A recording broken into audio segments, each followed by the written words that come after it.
I never thought I'd be sitting in a lawyer's office at 34, signing divorce papers while my grandmother's antique wedding ring caught the fluorescent light. But here I was, watching my husband of 8 years initial every page with the same casual precision he used to sign grocery receipts. The irony wasn't lost on me. This whole mess started because of another signature, one I almost made 3 months ago that would have cost me everything. You know that feeling when you walk into your own home and something feels wrong? Not like someone broken, but like the air itself has shifted?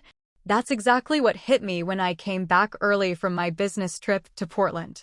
David's car was in the driveway next to another one I recognized, my Aunt Linda's silver Honda. I should probably explain about Linda. She's my father's younger sister, the kind of woman who shows up to family gatherings with expensive gifts and subtle complaints about how hard her life is. Always perfectly dressed, always slightly bitter about something. Growing up, I thought she was glamorous. As an adult, I realized she was simply envious of everything she didn't have.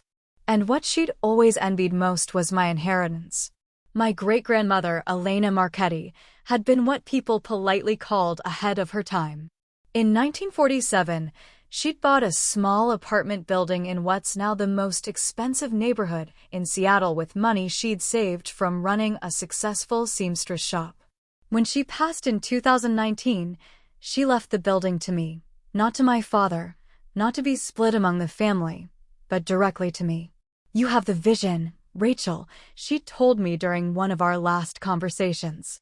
"You understand that some things are worth preserving." The building wasn't just valuable because of its location. Elena had maintained detailed records of every tenant, every repair, every improvement.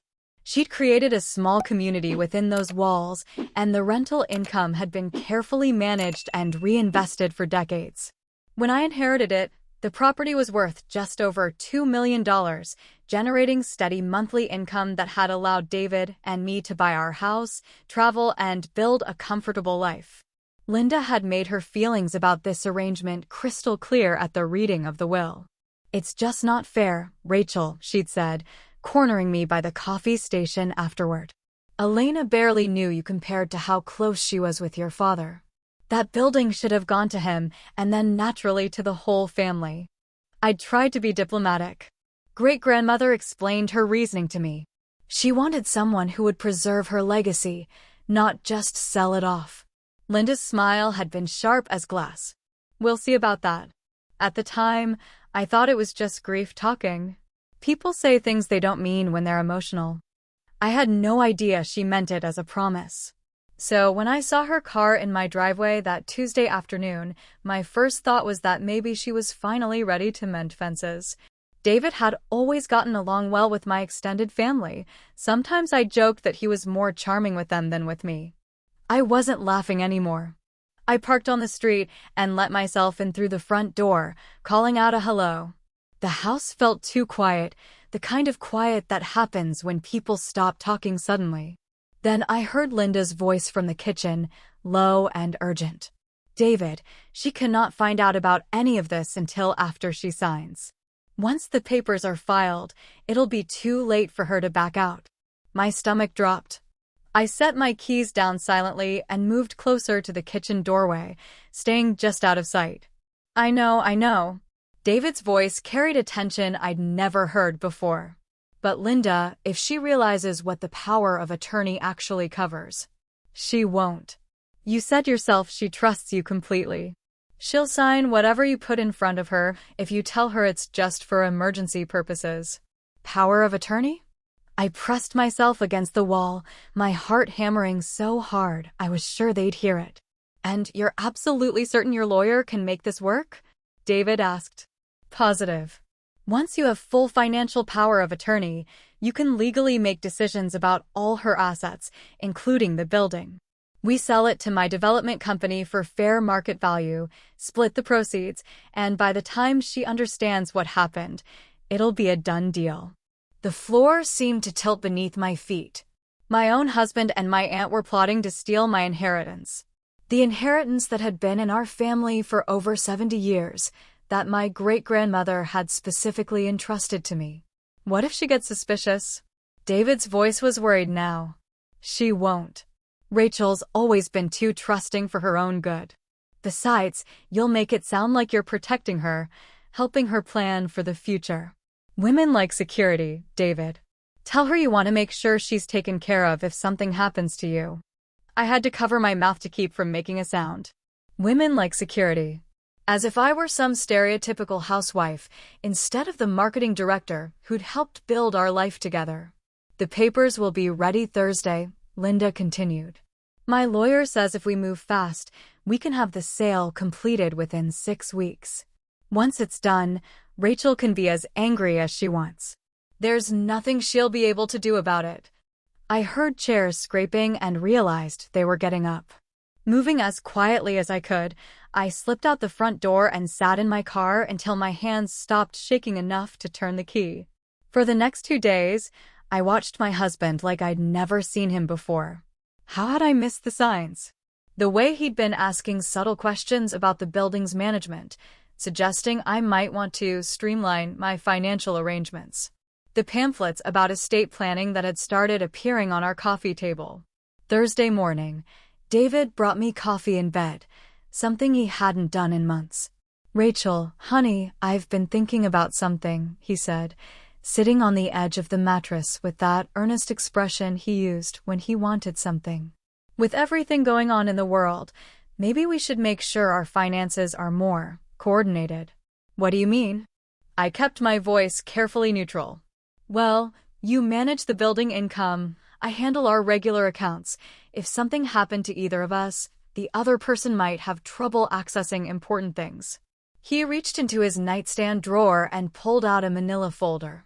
I had a lawyer draw up some basic power of attorney documents, just as a precaution. The folder felt heavy in my hands. Inside were several official-looking documents with lines highlighted for my signature. The language was dense, full of legal terminology that was clearly designed to be confusing. This seems pretty comprehensive, I said, scanning the pages. Maybe I should have my own lawyer look at it first. David's smile flickered, just for a second. Of course, if you want to. But it's just standard stuff, Rachel. I thought you'd appreciate me being proactive about protecting us. Protecting us. Right. You know what? Let me just sign it, I said. I trust you. The relief on his face was unmistakable. He handed me a pen, watching intently as I flipped to the signature pages. Instead of signing my name, I wrote "reviewed by attorney" first in large letters across each line. Rachel, what? David started. I changed my mind, I said, handing the folder back to him. My great-grandmother always told me never to sign anything financial without having a lawyer explain it first. Family advice, you know. The look that crossed his face in that moment told me everything I needed to know. For just an instant, I saw something cold and calculating that I'd never noticed before. Of course, he said finally. That's smart thinking. But I could see him mentally scrambling, probably already texting Linda that they needed a new plan. That afternoon, I drove to the law office that had handled Elena's estate. Margaret Chin had been my great-grandmother's lawyer for over 20 years, and I'd always liked her straightforward manner. Rachel, good to see you, she said, gesturing for me to sit down. What can I help you with? I pulled out David's power of attorney documents. My husband wants me to sign these. Can you tell me what they actually say? Margaret's expression grew serious as she read through the papers. After a few minutes, she looked up at me with concern. Rachel, these documents would give your husband complete control over all your assets, including the right to sell property without your consent. This isn't just emergency authority. This is total financial control. That's what I was afraid of. I took a deep breath. Margaret, I think my husband and my aunt are trying to steal my building. I told her everything I'd overheard, watching her face grow increasingly grim. We need to act fast, she said when I finished. If they're planning to move within 6 weeks, they probably have backup plans in place. Do you have somewhere safe you can stay while we sort this out? I thought about it. My parents lived across the country, Most of my friends were also David's friends, and I certainly couldn't trust any of my extended family at this point. I have a tenant in the building, Mrs. Rodriguez. She's been there for 15 years, and Elena always spoke highly of her. Maybe she'd let me stay in the empty unit on the 3rd floor for a few days. Good. In the meantime, I'm going to file some preliminary injunctions to prevent any sale of the property, and we'll start gathering evidence of this conspiracy. Mrs. Rodriguez, as it turned out, was more than happy to help.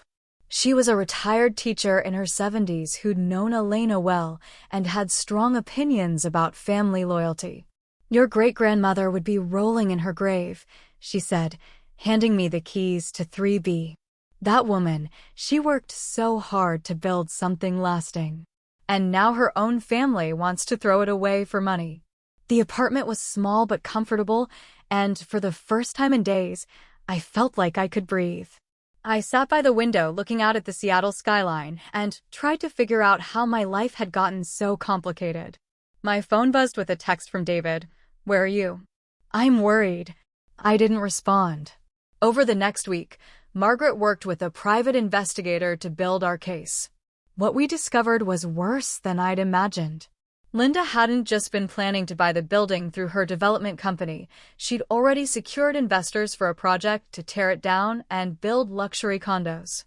She'd been shopping the location around for months, telling potential partners that she had inside knowledge the property would be available soon.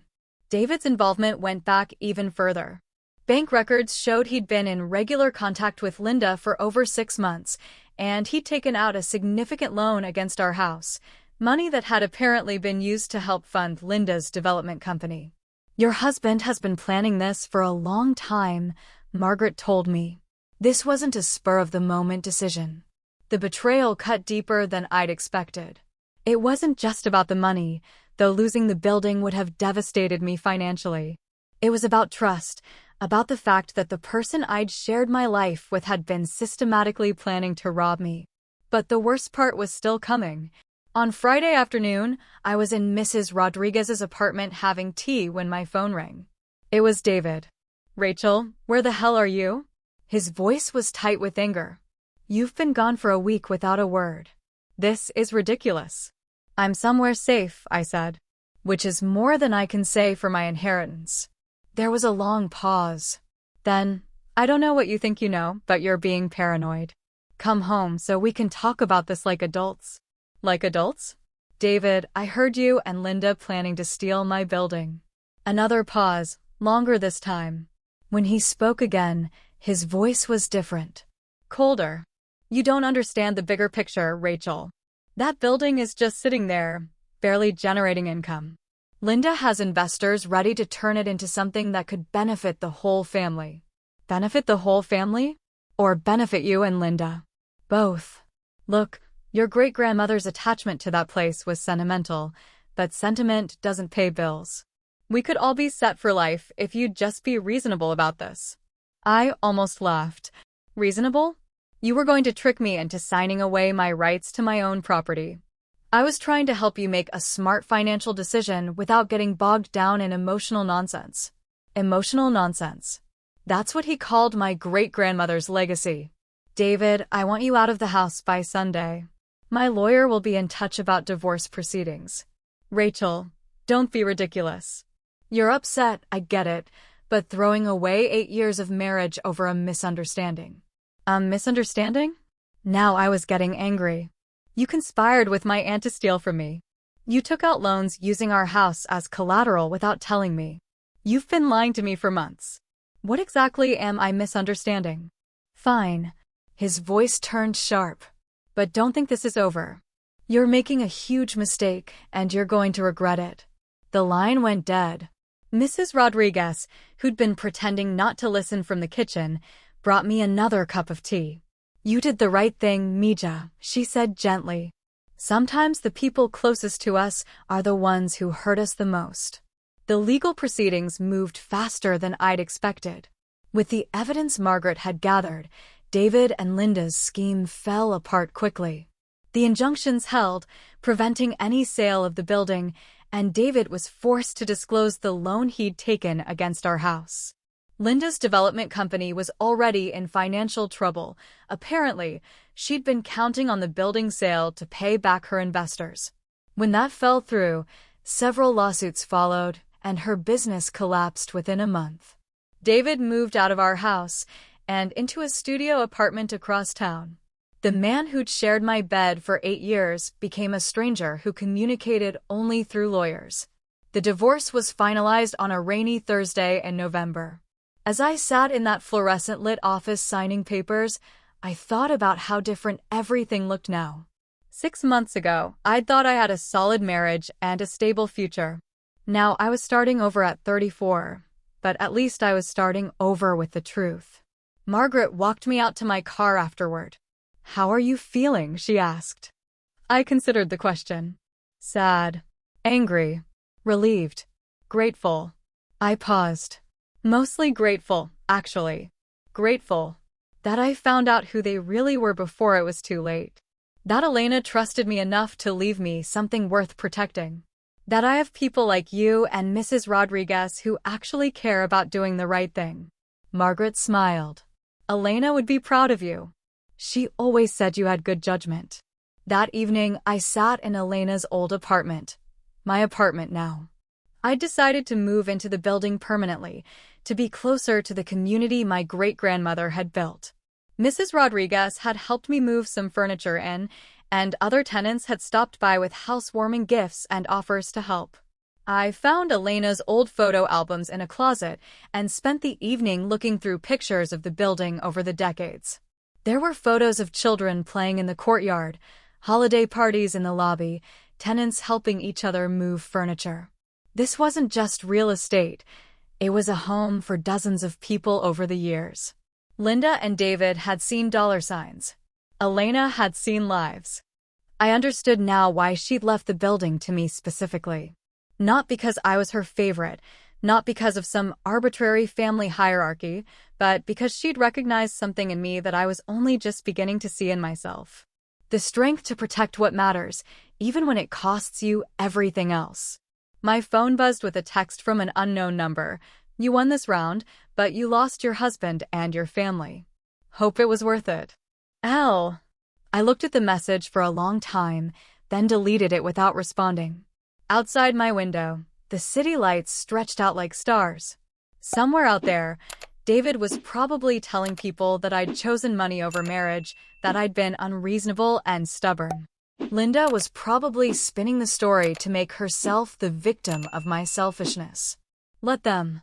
I knew what really happened.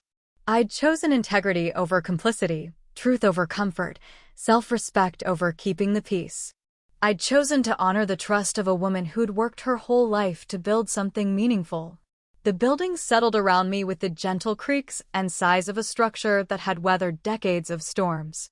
In the morning, I'd start figuring out what came next, maybe renovating some of the units, maybe finding new ways to strengthen the community Elena had started. But tonight, I was just grateful to be exactly where I belonged. 3 months later, I was having coffee with Mrs. Rodriguez when she mentioned that David had stopped by the building the week before. "What did he want?" I asked. "He wanted to know if you ever talked about him, if you seemed lonely." She shook her head. "I told him you seemed happier than I'd seen you in years." "What did he say to that?" "Nothing. But he looked smaller somehow. Like he'd shrunk." She patted my hand. "Some people, they don't realize what they have until it's gone.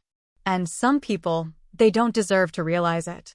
I nodded, thinking about the man I'd once planned to grow old with. The man who'd been willing to betray me for money, who'd seen my trust as a weakness to exploit rather than a gift to cherish. "Mrs. Rodriguez, can I ask you something? Do you think I was naive to trust him for so long?" She considered this carefully. "Mija, trust isn't naive. Trust is hopeful. The problem isn't that you trusted. The problem is that he wasn't worthy of it. But now you know the difference." That afternoon, I got a call from Margaret with interesting news. "Rachel, I thought you should know. Linda's trying to claim that Elena's will was invalid. She's filed a challenge claiming your great-grandmother wasn't of sound mind when she made the bequest." I felt my stomach tighten. Can she do that? She can try. But Elena's medical records are clear. She had multiple witnesses to the will, and most importantly, I have dozens of conversations recorded with Elena over the years discussing her intentions. Linda's just desperate. This won't go anywhere, but it might drag on for a while. So this isn't over. It's over in any way that matters. But some people have trouble accepting defeat gracefully. That evening, I walked through the building, checking on things the way Elena used to do. Mr. Peterson in 2A was recovering from hip surgery, so I picked up some groceries for him. The young couple in 1C had just had a baby, and several other tenants had organized a meal train. This was what Linda and David couldn't understand. The building wasn't just an asset to be liquidated. It was a living thing, a community that had grown organically over decades. As I climbed the stairs to my apartment, I thought about the choice Elena had made all those years ago. She could have kept her money in the bank, could have bought stocks or bonds or any of the traditional investments. Instead, she'd chosen to invest in something tangible, something that would provide homes for people and continue generating value long after she was gone. She'd built something that would last. And now it was my job to protect it. The legal challenge from Linda dragged on for 4 months, just as Margaret had predicted. During that time, I learned more about my great-grandmother's life than I'd ever known. Elena had kept meticulous records not just of the building's finances, but of her thoughts and plans for its future. In a journal I found in her apartment, she'd written, "A legacy isn't just about money. It's about values passed from one generation to the next." Rachel understands this in a way that others in the family do not. She sees the building as a responsibility, not just an inheritance. Reading those words, I felt the weight of her trust all over again. Linda's legal challenge was ultimately dismissed, but not before it cost her thousands in attorney fees she couldn't afford. Her attempts to contest the will had only made her financial situation worse. David, meanwhile, had moved back in with his parents and was working at a job that paid half what he'd made before. The loan he'd taken against our house had damaged his credit, and the divorce settlement had left him with significant debts. I should have felt satisfied by their failures, but mostly I just felt sad. These were people I'd once cared about, people who'd been part of my life for years. The fact that they'd chosen greed over relationships, short-term gain over long-term trust, was more tragic than triumphant. But I was learning that sometimes the cost of doing the right thing is losing people you thought you loved. 1 year after that terrible Tuesday when I'd overheard their plot, I hosted a building-wide barbecue in the courtyard. Mrs. Rodriguez helped me organize it, and nearly every tenant showed up with dishes to share. Watching children play while adults talked and laughed, seeing neighbors who'd become friends, I understood more deeply what Elena had been trying to preserve. This wasn't just about brick and mortar. It was about creating space for human connection in an increasingly disconnected world. Later that evening, as I was cleaning up, Mrs. Rodriguez pulled me aside. "Rachel, I want to tell you something." Elena, she used to worry that when she was gone, the building would lose its heart. She was afraid it would become just another piece of real estate, that whoever inherited it would see only the numbers on paper. And now I think she would see that she chose well. You're not just maintaining what she built, you're helping it grow. That night, I sat on my balcony looking out at the city and thought about the path that had brought me here. A year ago, I'd been married to a man I thought I knew, surrounded by family I thought I could trust. I'd felt secure, but looking back, I realized it had been a false security built on assumptions and wishful thinking. Now I was alone, but I wasn't lonely. I was surrounded by a community that had chosen to be here, people who'd proven their character through small daily kindnesses rather than grand gestures.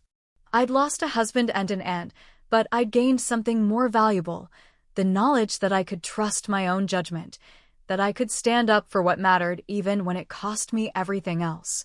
My phone buzzed with a text from an unknown number. For a moment, I wondered if it was Linda again with another bitter message. Instead, it was from David. "I know you probably don't want to hear from me, But I wanted you to know that I understand now what I threw away. I was wrong about everything. I hope you're happy. I stared at the message for a long time, then deleted it without responding. Some apologies come too late. Some bridges, once burned, can't be rebuilt. But some legacies, if you're willing to fight for them, can last forever.